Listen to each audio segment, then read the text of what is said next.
Now, additionally, once you become a trainer and you want to hire other trainers, or you work in an environment where you hire trainers, whether it's in a secondary school system, in a college or university coaching situation, if you're working in a clinic as a physical therapist, you're going to want to hire an athletic trainer, and you need to know, who am I hiring? Well, the first thing you want to look for, I would imagine, is a BOC AT, meaning it's a board certified athletic trainer from the NATA.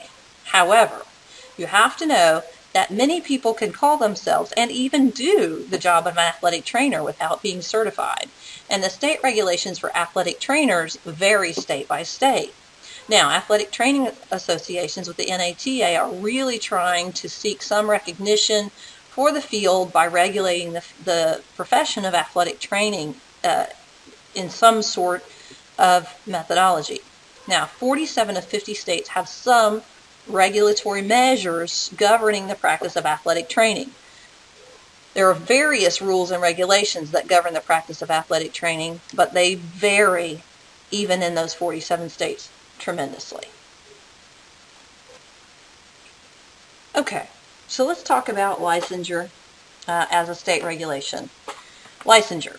Licensure basically limits the practice of athletic training to people who have met some minimal requirements that are established by a licensing board in that state. Now, along with limiting to people who have minimal requirements established by the board, they also limit the number of individuals within the state that can actually be in functions related to athletic training as dictated by the Practice Act. So, this is the most restrictive of all forms of legislation. Another form of regulation is certification. With regard to certification, it doesn't restrict using the title of athletic training to people that are certified by the state. So you can go around with athletic trainer on your business card as long as you want. However, you have to pay attention to the state regulations because it actually can restrict, even though it doesn't restrict the title. So you can call yourself an athletic trainer, whether you're a board certified athletic trainer, which, in a licensure state might be the established minimum requirements, or in a certification state, you could call yourself an athletic trainer, and they may not have any restriction on functions, or they may. It varies state by state. So be aware that with the certification, not only does it not restrict who can use the title, but there also may be some restrictions on who can perform the athletic training functions. It may say you can call yourself an athletic trainer, but you can't perform functions unless you're certified. Or it may say you can perform athletic training functions. You can call yourself an athletic trainer, but if you do, then when you perform athletic training functions, now you're under different rules. So before an individual in a certification state can practice athletic training, they at least have to register. That's a minimum requirement before you can practice, and it may have other restrictions, but generally doesn't have any minimum requirements with regard to competency at all, as licensure does. Because remember, licensure has some minimum requirements set by a licensure board. Many of those are the BOC requirements. In certification, we don't know anything about your competency. Anybody can call themselves an athletic trainer as long as they register with the state.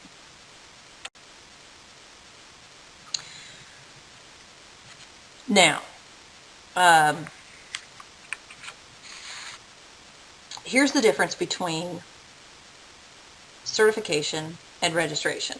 In certification, anybody could call themselves an athletic trainer. However, you couldn't actually perform the duties until you registered. In a registration-only state, before you can practice athletic training, you have to pay the state, and you pay a fee to be on a list of practitioners. But again, anybody can call themselves an AT. Once you say you're an athletic trainer, there's no limit, no restriction to those who are certified performing the functions. But in order to be registered, it's almost like an advertising list. So it doesn't say if I'm not registered, I can't be called an AT. It doesn't say if I'm not registered, I can't perform the duties of an AT. It doesn't say anything about my competency, but that if I want to practice as an athletic trainer, called an athletic trainer, not just performing the functions of, but actually be called an athletic trainer, I just register, I pay a fee, and I put myself on a list. That's not very restrictive. Exemption. Now, in some states, people who perform duties that are similar to other members of the sports medicine team can practice as an athletic trainer, and their qualifications don't actually have to meet the standards of those other members of the team. And that's an exemption state, and really aren't very many of those. Here's the exemption states: Colorado, Hawaii, and Wyoming. Now, you notice the licensure states. You probably can look at the licensure states and you'll see major universities with major athletic training programs, multiple athletic training programs that are ATEP programs, meaning that they are certified by the Commission on the Accreditation of Athletic Training Education, CAATE, or CAATE. So they have that ATEP certification. In those states where those programs are strong, it's a licensure state, because that's really what most people lobby for. Certification and registration, have really no information about your competencies and may not even restrict the use of title. And then exemption states, pretty much if you do something similar to somebody on the sports medicine team, you're exempt and you can be an athletic trainer. And then there are 3 states that, as far as I know, have no regulation, though I know that California and Maryland were working in that direction. What do you need to be a good athletic trainer?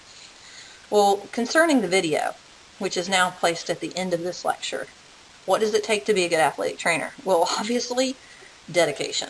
Now, I know one of the attributes is being a professional in your field that's capable of having a good relationship, and I mean a good professional relationship with athletes, no matter who the athlete is, male, female, no matter what their race, their creed, their ethnic background. You have to be able to pretty much work with anybody, because you'll get any type of personality as an athlete, or even as a client in a clinic.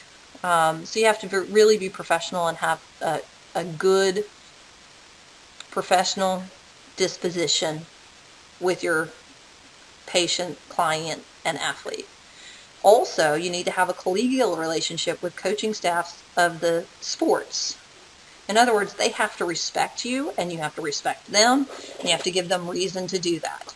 And then you have to work with them professionally, with mutual respect regarding your mutual specialty areas. And of course, you saw hard work and dedication. If anybody has been on a college campus and played a day in the life of an athletic trainer, you know that there's a lot of time and a lot of effort involved. You have to really be well organized, because your documentation can help predict a rehabilitation course. Your documentation can save you on liability. Your documentation can say whether something's covered by insurance or it's not. You have to have great time management, because your day is full. And if you're not organized and you don't have good time management, you can't get the paperwork portion of your job done. To be very professional, and I want to skip to the last one. You have to be passionate about the area that you're serving in, because it's going to take a lot of time and a lot of dedication. If you don't love it, you really don't want to do it.